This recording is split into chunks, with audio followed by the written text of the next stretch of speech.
하나님 말씀 보겠습니다. 창세기 29장 25절 보겠습니다. 창세기 29장 25절 30절까지 우리 큰 소리로 합독합니다. 창세기 29장 25절부터 야곱이 아침에 보니 레아라 라반에게 이르되 애삼촌이 어찌하여 내게 이같이 행하셨나이까? 내가 라헬을 위하여 애삼촌을 섬기지 아니하였나이까? 애삼촌이 나를 속이심은 어찌 됨이니까? 라반이 이르되 언니보다 아우를 먼저 주는 것은 우리 지방에서 하지 아니하는 바이라. 이를 위하여 7일을 채우라. 우리가 그도 내게 주리니 내가 또 나를 7년 동안 섬길지니라. 야곱이 그대로 하여 그 7일을 채우매 라반이 딸 라헬도 그에게 아내로 주고 라반이 또 그의 여종 비라를 그의 딸 라헬에게 주어 시녀가 되게 하매 야곱이 또한 라헬에게로 들어갔고 그가 레아보다 라헬을 더 사랑하여 다시 7년 동안 라반을 섬겼더라. 아멘. 옆 사람하고 인사합니다. 한 해 동안 잘 살으셨습니까? 다시 합니다. 한 해 동안 잘 살으셨습니까? 네. 오늘 추수감사절을 맞이하면서 준비하면서 해년마다 돌아오는 추수감사절에 많은 것들을 우리가 결과물들을 가시적으로 이렇게 소유하고 이렇게 하고 싶지만 세상에 우리가 계획한 대로 다 된 사람도 있고 그렇지 않는 사람들도 있잖아요.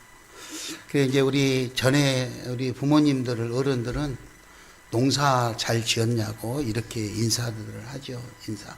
모든 것을 농사에다 비유해서 추수감사절이기 때문에 농사에다 비유해서 그렇게 한 번 더 인사하겠습니다. 농사 잘 지었습니까?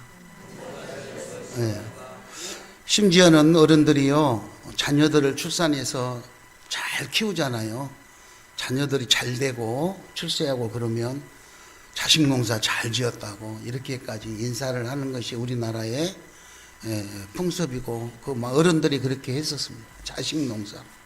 꼭 들에 심은 곡식만이 농사가 아니라 자녀들을 출산해서 잘 양육해서 성공적으로 아름답게 살아가는 그런 모습을 보고 자식 농사 잘 지었다 이렇게 칭찬하는 말들도 있었어요. 오늘 어찌됐든 우리는 2024년도 한 해를 이제 보내고 있습니다. 성경적으로는 이 달이 이제 마지막 달이고 12월 달은 새로 시작을 해야 되는 달이기 때문에 결산을 한다고도 봐야 되겠죠. 자, 그렇다면 2024년 한 해 동안 한 해를 결산하는 마음으로 그렇게 지냅니다. 1년, 또 1년, 작년에 1년 해고 올해 또 1년 하고 내년에 또 돌아오면 또 1년을 결산하겠죠. 이렇게 1년 1년 하다 보면 언젠가는 내 인생을 결산하는 것이 쌓여가지 않겠습니까?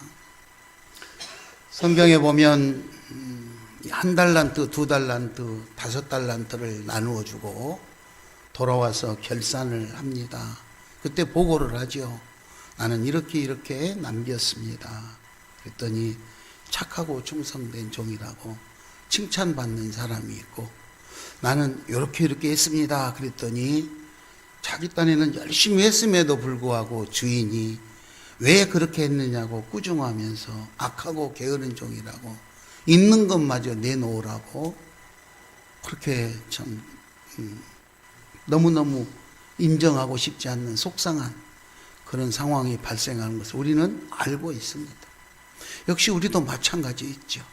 오늘 추수감사절날 있는 사람만 생각하고 부유한 사람만 생각하고 5달란트 남겼다는 사람만 생각하면 돌아볼 것이 아무것도 없어요.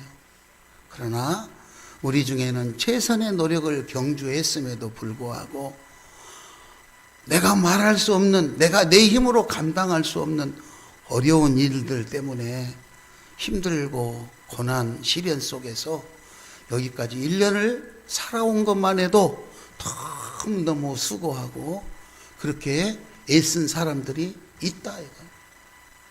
교회 안에는 많은 사람들이 있기 때문에 이런저런 형편이 다 달라요. 1달란트, 2달란트, 5달란트 받은 사람처럼 형편과 처지가 다 달라요. 그러나 나름대로 열심히 살아왔다는 사실입니다. 다시 한번 옆 사람하고 인사하겠습니다. 수고하셨습니다. 수고하셨습니다. 물론 즐겁고 행복한 일도 많죠. 그러나 사람들은 즐겁고 행복한 일들을 잠시고 금세 또 잊어버리고 조금만 힘들어도 원망하고 낙심하고 그리고 안타까워하는 일들이 있죠. 힘든 일도 많고 어려운 일, 괴로운 일 많았었지만 수고하셨습니다. 저는 오늘 추수감사절을 지내면서 이렇게 힘들고 어려운 시련 가운데서도 우리가 날마다 성장하고 성숙하여져서 하나님 앞에 더 성숙한 신앙이, 사람들과의 관계 속에서도 더 성숙한 사랑하는 사람들, 이런 사람들이 되었으면 참 좋겠다, 그런 생각이 들어서 성숙에 이르는 길은 어떤 것일까 하고 제목을 성숙에 이르는 길로 잡았습니다. 그리고 성경에 정말 엄청난 고난과 시련 가운데서도 성숙한 신앙으로 다다를 때까지, 그를 믿음의 족장으로 하나님이 세우시는 계획이 완성되어질 때까지 그렇게 열심히 최선을 살았던 야곱의 일생을 여러분들에게 소개하고자 합니다. 아마 이 야곱의 일생들을 지내보면서 시간이 짧기 때문에 길게 하지 못하지만 여러분 자신들의 인생을 거기에 담아보면 나에게도 이렇게 말 못할 사연들이 있었는데 공감이 갈 수 있으리라고 생각을 합니다. 야곱의 인생을 보면요, 본인이 한마디로 정리를 했어요. 아들 요셉이 흉년이 들어서 살 수 없을 정도로 아주 그렇게 국민적인 그런 고난이 왔을 때, 우리나라로 말하면 코로나 같은 그런 아주 엄청난 환란이 왔을 때 아들을 따라갑니다. 아들의 인도로 애굽으로 가고 거기에 애굽 왕 바로를 만나지요. 그 바로 왕이 야곱에게 묻습니다. 나이가 어떻게 되십니까? 그때 야곱은 자기의 인생을 한마디로 정리합니다. 창세기 47장 9절에 보면, 창세기 47장 9절에 내 나그네 길 인생이 130년입니다. 그런데 한마디로 험악한 세월을 살아왔습니다. 그렇게 고백해요. 여러분들이 살아오는 인생도 뭐 짧은 사람에서부터 긴 사람까지 많겠지요. 짧다고 뭐 어려운 일을 안 당하고 길 당하고 많이 당하고 그렇게 했습니다. 다 나름대로 야곱이 고백했던 것처럼 내가 살아온 삶의 여정 동안에 힘들고 어려운 고난이 있었을 것입니다. 오늘 본인이 고백한 대로 그의 삶을 잠깐 동안, 다는 살펴보지 못해도 잠깐 동안의 그 한 부분을 살펴보려고 하는데, 야곱은요 가나안 땅에서 아버지, 어머니, 형님과 함께 그렇게 잘 살았습니다. 그런데 예기치 않는 가정 불화로 인해서 집에서 살지 못하고 애삼촌 집으로 피난을 가서 14년간 머슴살이를 하게 됩니다. 14년간 머슴살이 하는 동안에 결혼도 하고 자녀 출산도 하고 믿음의 족장이 되어져서 아버지 아브라함과 아버지 이삭과 할아버지 아브라함의 그 바라는 대로 그렇게 훌륭한 대를 이어가는 그런 믿음의 삶을 살게 되죠. 아마 우리들도 우리 부모님들이 우리들에게 기대하고 생각하는 계획들이 있겠죠. 아브라함과 이삭이 자기 아들들에게 기대했던 것처럼 여러분들도 자녀들을 향해서 기대하고 바라면서 기도하고 그렇게 하지 않겠어요? 야곱의 일생은요 그렇게 가정 불화로 애삼촌 집에 갔는데요, 애삼촌 집에서 살아가는 그의 일생이 따라서 합니다. 고된 일상, 하루하루 일상생활이 너무너무 고달팠어요. 그렇잖아요. 어려서 결혼하기 전에 총각 때 애삼촌 집에 피난 가가지고 살았는데 뭐 준비해 간 것도 아니고 애삼촌 집에서 머슴살이 하는데 얼마나 외롭고 고달프고 힘들었겠습니까? 성경에 보면은 그렇게 살다가 애삼촌 딸 나엘을 사랑하게 됐어요. 아마 그 사랑하기 때문에 어쩌면 그 고난과 시련, 어려운 시절들을 경험할 수 겪어낼 수 있겠죠. 이겨낼 수 있었다, 이 말이에요. 사랑했기 때문에. 그래서 야곱은 애삼촌에게 말합니다. 그래서 애삼촌이 제안을 하죠. 네가 내 딸 라헬을 사랑해서 결혼해야 된다면 결혼 지참금을 가져와야 되지 않냐. 결혼 지참금. 돈이 없잖아요. 우리나라에서도 아마 청년들이나 젊은이들이 결혼하려고 그러면 상당한 결혼 자금이 필요한 걸로 알고 있는데 요셉은 집에서 쫓겨나듯이 나왔기 때문에 돈이 없어요. 애삼촌 딸을 사랑했는데 애삼촌이 그냥 시켜주면 얼마나 좋을까요? 근데 결혼 지참금을 요구했어요. 돈이 없어서 7년 동안 머슴살이 하는 걸로 그 결혼 지참금을 떼우기로 했어요. 그래서 7년 동안을 애삼촌 집에서 머슴살이에요. 그런다고 해서 뭐 대충 하는 것이 아니었어요. 진짜 열심히 최선을 다해서 했어요. 아내를 얻기 위해서, 결혼을 하기 위해서 7년간 종살이를 한다는 것이 그 쉬운 살이는 아니었겠지만 성경에서는 7년이 수일같이 여겼다. 야곱은요, 이 7년을 수일같이 여겼다고 그렇게 해상하고 있어요. 왜 그랬을까? 사랑하는 여자가 있기 때문에. 내가 7년간 열심히 일하면 사랑하는 아내를 얻을 수 있다는 그 희망 가지고 그는 하루하루를 열심히 살았던 거예요. 여러분, 우리가 하나님을 사랑하고 하나님이 우리에게 주신 비전이 있기 때문에 오늘 혹여 힘든 일이 있어도 열심히 살아낼 수 있기를 바랍니다. 여러분들은 2024년 어떻게 살으셨습니까? 가정생활, 직장생활, 교회생활, 사회생활, 이웃들과의 관계 속에서 어떻게 지내셨습니까? 야곱처럼 7년간 종살이 하는 것처럼 때로는 입이 있어도 말을 못하고 생각하는 것이 있어도 표현할 수 없고 하고자 하는 계획이 있어도 아무것도 없어서 추진을 하지 못하는 안타까운 일은 없으셨습니까?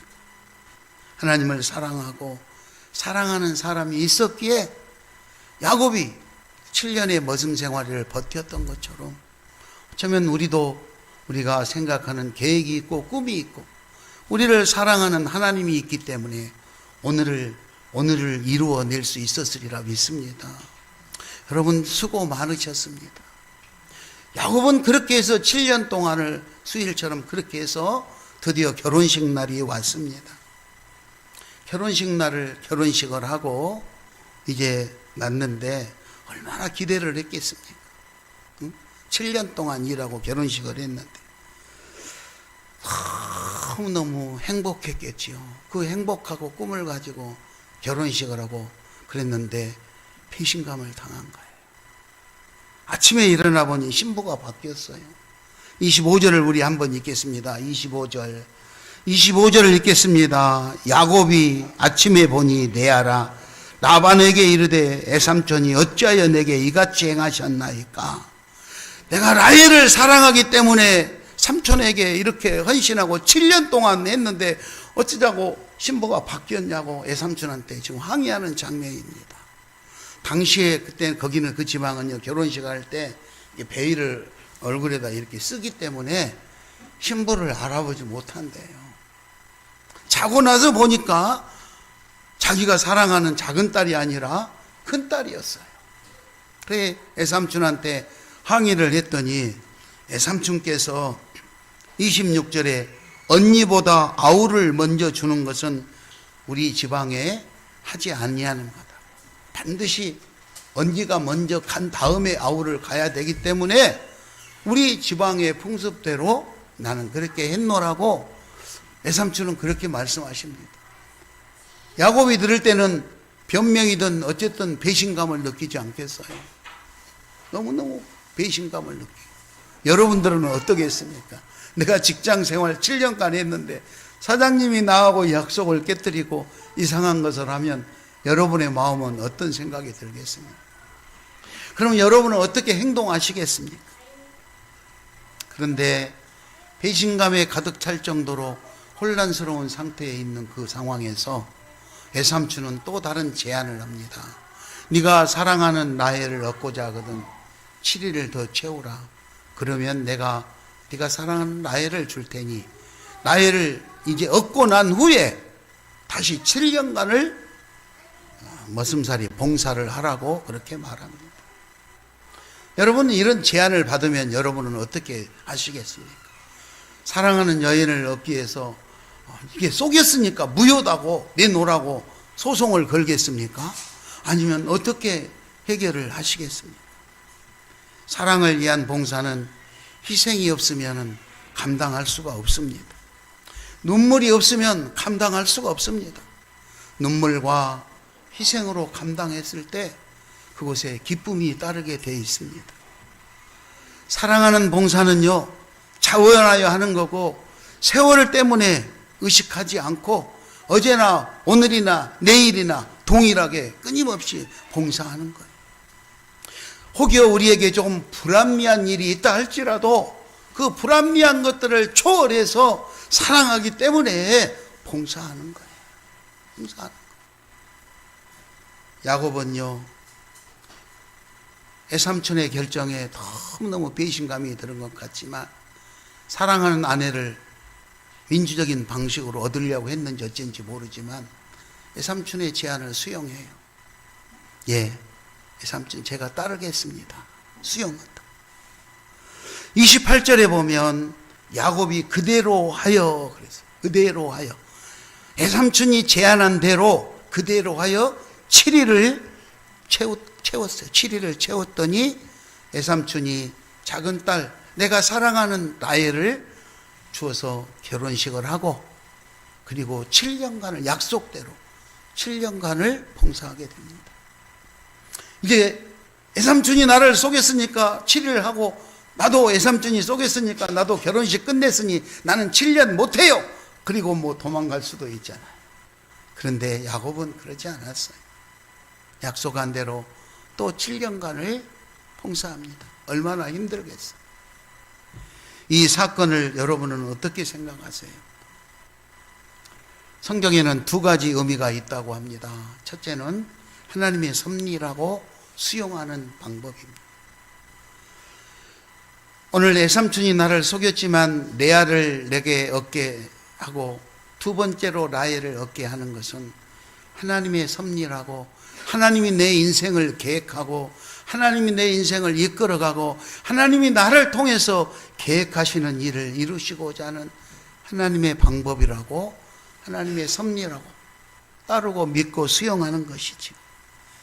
그런 이 삶을 통해서, 레아를 통해서 하나님은 이세를, 자녀를 생산하게 하고 그 메시아의 족보를 만들어 가시는 하나님의 계획입니다.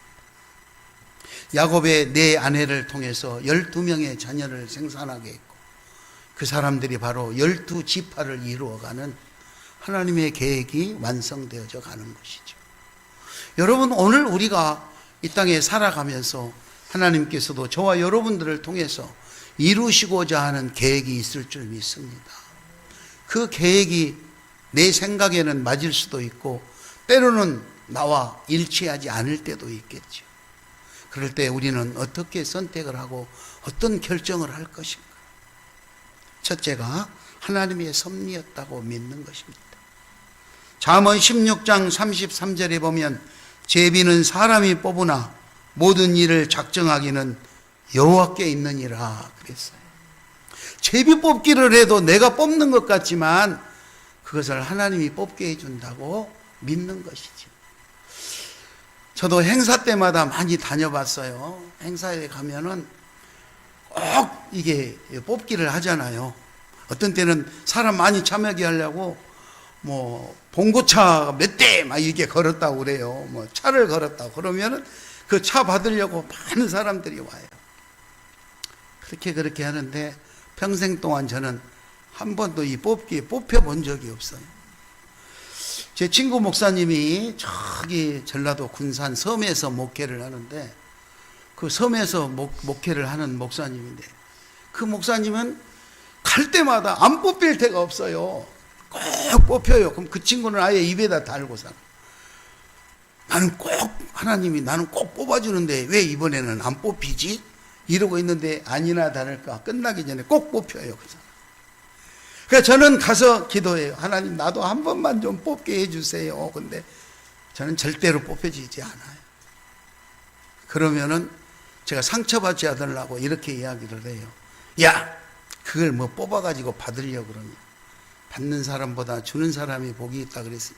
나는 받는 건 포기하고 상품으로 내놓는 사람 하려고 그런다. 내놓는 사람. 너는 차 받을 사람 해라. 나는 열심히 일해가지고 하나님이 축복해 줘서 차를 내놓는 사람 해야 되겠다. 이렇게 말은 하지만 속으로는 받고 싶을 때가 있더라고요. 여러분, 세상살이가 그래요. 세상살이. 하나님의 섭리여서 내 인생의 갈 길이 정해져 있어 가지만 그 길이 힘들고 고난스러울 때 사람의 마음은 아프고 흔들릴 수 있는 거예요. 두 번째 의미는 애삼촌의 배신입니다. 애삼촌 라반은 탐심이 많은 사람이었어요. 아무리 조카지만 우리 집에 와서 일하는 거 보니까 너무너무 열심히 일을 잘하는 거예요. 7년간 일했는데 너무너무 여기 일도 잘하고 하나님이 함께하는 것 같고 이래서 이 친구를 어떻게 잡아둘까. 그래서 사랑하는 라헬을 안 주고 레아를 보냄으로 인해서 다시 라헬을 줄 테니까 7년간 일하라고 이렇게 계약서를 써서 14년간을 자기 옆에 잡아놓으려고 하는 계획을 세운 거죠. 사람의 계획이죠. 사람의 계획. 야곱에게는 감당할 수 없는 엄청난 시련이지만 우리 주변의 많은 사람들은 자기의 유익을 위해서 그런 일들이 많이 일어나고 있습니다. 아니 어쩌면 내가 오늘 그런 어려움을 당할 수도 있고 여러분이 그런 어려움을 당하고 있는지도 몰라요. 그렇죠? 아니 어쩌면 저와 여러분이 라반처럼 그런 행동을 하고 있는지도 몰라요. 우리는 우리들의 삶의 현장에서 하나님의 섭리가 무엇이며 나는 라반처럼 행하고 있는 것인가, 나는 조카 야곱처럼 행하고 있는 것인가 한번 살펴보시기 바랍니다. 그거에 우리가 살아가는 삶의 여정에는 아주 하다한 많은 일들이 있습니다. 겪는 것도 다 다르지요. 여러분들도 다 다를 것입니다. 우리가 살아가면서 사람들과 관계 속에 여러 가지 일들이 있는데 이런 일들을 잘 견디어내려면 하나님의 사랑이 꼭 필요합니다. 하나님의 사랑. 하나님을 사랑할 때, 그리고 누군가를 내가 사랑할 때 우리에게 다가오는 시련과 고난도 견디어낼 수 있다는 거예요. 야곱이 이렇게 어려운 환경 속에서 견디어낼 수 있었던 것은 자기가 사랑하는 라헬을 사랑했기 때문에, 사랑하는 여인을 위해서 내가 무엇이든지 할 수 있다는 그런 마음의 준비를 가지고 참아낼 수 있었던 거예요. 또 더 힘들 때는 나를 사랑하는 하나님이 계시다는 것을 믿고 하나님을 의지하면서 그렇게 견딜 수 있었던 거예요. 설교 시간에 예화는 아닌 것 같지만 방송에 나가도 해야 되겠습니다. 제가 필리핀을 간다고 그랬더니 우리 집사님이 아내에 갖다 주라고 커피를 한 통 사줬어요. 커피를 사줄 때 아니 안수 집사님 나는 왜 아무것도 안 사줘? 그런 생각이 들어요. 자기 아내에 갖다 주라고 심부름만 시키는 거예요. 장로님이 이걸 어느 짐에다 넣어야지 그러더라고. 그렇지만 사랑하는 아내에게 커피를 보내려고 하는 그런 그 아름다운 마음이 얼마나 아름다워 보였는지 몰라. 갖다 전달했어요. 우리가 다시 한국으로 돌아오려고 할 때 아내가 찾아왔어요. 목사님, 이거 꼭 우리 김병훈 안수 집사님에게 전해주세요. 그리고 뭐 케이크 같아요. 뭐 빵이지. 열어보지나 이게 네모 상자에 들었어요. 그래서 제가 물었어요. 왜 나는 안 주고 거기만 주냐고 그랬더니 막 웃으면서 달아나더라고요. 여러분, 이게 뭐 가격으로 따지고 이게 아니라 멀리 떨어져 있고 헤어져 있지만 자기들의 사랑하는 마음을 전하고자 하는 그 마음이 얼마나 아름다울까. 그러니까 또 그 사랑하는 사람들을 생각하면서 힘들고 어려운 시절들을 견뎌내고 있지 않을까, 그런 생각이 들어서 기도하게 되더라고요. 하나님, 이분들을 빨리빨리 잘 좀 환경을 다스려 주셔서 더 나이 먹기 전에 만나서 이렇게 행복하게 살게 그렇게 해달라고 자연적으로 기도가 나와요. 여러분들도 많이 기도해 주시기 바랍니다. 이렇게 우리는 성숙한 사랑이 필요해요. 아무리 시련과 고난과 역경이 다가와도 사랑하는 마음을 어떻게 해볼 수가 없는 거예요. 고린도전서 13장 13절에 보면 믿음, 소망, 사랑 세 가지는 항상 있을진데 그 중에 제일이 사랑이라 그랬어요. 여러분, 사랑하시기 바랍니다. 사랑은 모든 것을 이기게 넘는다 그랬어요. 용서도 하고 승리도 할 수 있도록 힘을 주는 거예요. 옆 사람하고 인사합니다. 사랑합니다. 다시 합니다. 큰 소리로 사랑합니다. 예, 꼭 성숙한 사랑하는 여러분들이 사랑이 성숙해져서 이제는 받으려고 하는 사랑에서 뭔가 나누어 줄 수도 있고 또 도저히 용서할 수 없는 일까지도 내가 하나님 사랑하기 때문에 용서할 수 있는 그런 용서의 사랑이 될 수 있기를 바랍니다. 야곱은 시련을 통해 자신을 성장시켰습니다. 성숙한 신앙인으로 거듭나갔습니다. 하나님을 사랑하기 때문에 자기에게 닥쳐진 감당할 수 없는 시련 속에서도 잘 견디어냈습니다. 고난과 시련은 우리를 아프게 합니다. 하지만 그 고난과 시련을 통해서 우리는 다듬어지고 더 강해지고 성장하고 성숙해지기 때문에 어쩌면 이 고난은 은혜이고 축복일 수 있습니다. 고난을 시련으로 받지 마시고 하나님의 은혜와 축복으로 받아들이셔서 오늘도 하나님 앞에 감사하시기 바랍니다. 내 가진 것들을 다 드려도 아깝지 않는 그런 감사를 하나님 앞에 드릴 수 있는 저와 여러분이 될 길을 원합니다. 7년간 종살이를 하고도 아깝지 않는, 아내를 위해서 7년간 내 인생을 허비해도 아깝지 않는 그런 야곱의 삶을 본받아 가정을 사랑하시고 아내를 사랑하시고 남편을 사랑하시고 가족들을 사랑하는 저와 여러분이 될 수 있기를 축원합니다. 욥기서 23장 10절에 보면은요, 내가 가는 길을 그가 아시나니 그가 나를 단련하신 후에 내가 순금같이 나오리라 그랬어요. 금이 재련되어 나오기까지는 그냥 흘러나오는 것이 아니에요. 뜨거운 용광로에 들어가서 재련이 되어 녹아야만 순금이 되어서 나온다고 했어요. 하나님은 우리를 시련하고 단련하신 후에 우리를 정금처럼 만들어서 사용하신다는 거예요. 여러분, 행복한 일들도 그리고 기쁜 일도 많았었지만 2024년 한 해를 살아온 동안 힘들고 어려운 일들이 있었다 할지라도 예수의 사랑으로 다 용서하시고 또 예수의 사랑으로 승리하시기를 축원합니다. 어려운 환경 속에서도 2024년을 잘 살아주셔서 정말 고맙습니다. 아픈 만큼 성장하고 성숙해질 것입니다. 여러분, 더 많이 성숙해지시기 바랍니다.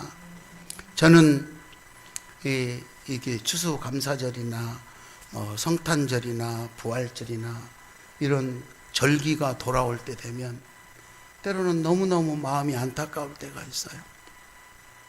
무슨 내용이냐?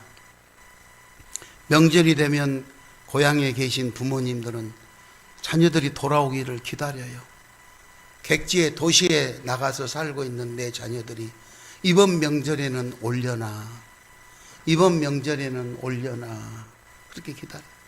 자녀들이 많아도 다 와도 한 사람은 오지 않는 자녀 때문에 이놈은 왜 안 올까, 잘일까, 아파서 못 오나 걱정하는 것이 부모의 마음이에요. 아마 이런 절기 때가 되고 그러면 우리 하나님께서도 우리 시온교회 성도님들을 어떻게 잘 살고 있나 하고 걱정하고 염려하듯이 목사님은 우리 시온교회 성도들을 염려하고 걱정해요. 그리고 기도해요. 평소에 주일날은 출석하지 못했어도 이런 명절 때, 절기일 때는 고향집으로 찾아온 자녀들을 기다리는 것처럼 오늘은 집사님들이 와주실라나, 오늘은 장로님이 오실라나, 오늘은 권사님이 오실라나, 그렇게 기다리며 하나님 명절 때 오게 해달라고 기도하는 거예요. 그럴 때마다 늘 감사함을 또 느껴요. 그것이 무엇이냐? 돈 많고 잘 사는 부모님은 자녀들에게 이런 것 저런 것 많은 것을 해줄 수 있지만, 가난한 부모는 마음은 있어도 자녀들에게 아무것도 해주지 못할 때가 많아요. 우리 교회는 풍요롭고 넉넉하지 못해서 우리 교인들에게 많은 것을 물질적으로 베풀고 해주지는 못해요. 그러나 어느 교회보다도 더 많이 기도하고 더 많이 사랑하는 마음으로 감사하면서 그렇게 기도하고 있어요. 하나님께서 여러분을 더 많이 사랑하고 계신다는 거예요. 아마 여러분들도 그러는 줄 알아요. 내가 힘들고 어려운 일이 있으면 부모님한테 연락해서 아버지 나 돈 좀 주세요, 어머니 나 돈 좀 주세요, 이렇게 하는 자녀들이 많은데, 우리 어머니 아버지가 근심 걱정할까 봐 내가 힘들고 삶이 힘들고 어려워도 전화하면 나 잘 있다고, 나 잘 있다. 때로는 몸이 아파서 감당할 수 없어도 전화해가지고 어머니 아버지 나 잘 있어요, 걱정하지 마세요. 그리고 뒤돌아서 끙끙 앓고 아파하는 자녀들처럼 여러분들도 아마 교회에 그런 아픈 것들을 알리지 못하고 혼자 마음속으로 삭히면서 기도하고 있다는 사실을 제가 잘 알고 있어요. 사랑하는 우리 시온 가족 여러분들, 근본 추수감사절을 보내면서 어쩌면 야곱처럼 어떤 이유에서든지 가정을 떠나서 살면서 말 못할 아픔과 시련 속에서 그렇게 인생을 채워가면서 성장하고 성숙해 이르게 돼서 야곱은 그리고 민족의 믿음의 족장이 되어져서 자녀들 12명을 12지파로 나누는 그런 획기적인 성공적인 삶의 주인공으로 마무리하게 됩니다. 우리의 삶의 여정이 어쨌든 사랑하는 우리 시온 가족 여러분들이 최선의 노력을 경주하시고 하나님의 사랑을 기억하시고 누군가가 나를 사랑하고 있다는 것을 기억하시면서 오늘도 최선의 노력을 다하는 성숙한 아름다운 신앙의 주인공들 다 되시기를 축원합니다. 예수의 사랑으로 성숙한 신앙의 승리자들이 되십시다. 위대한 하나님의 사람들이 되시기를 축원합니다. 기도하겠습니다.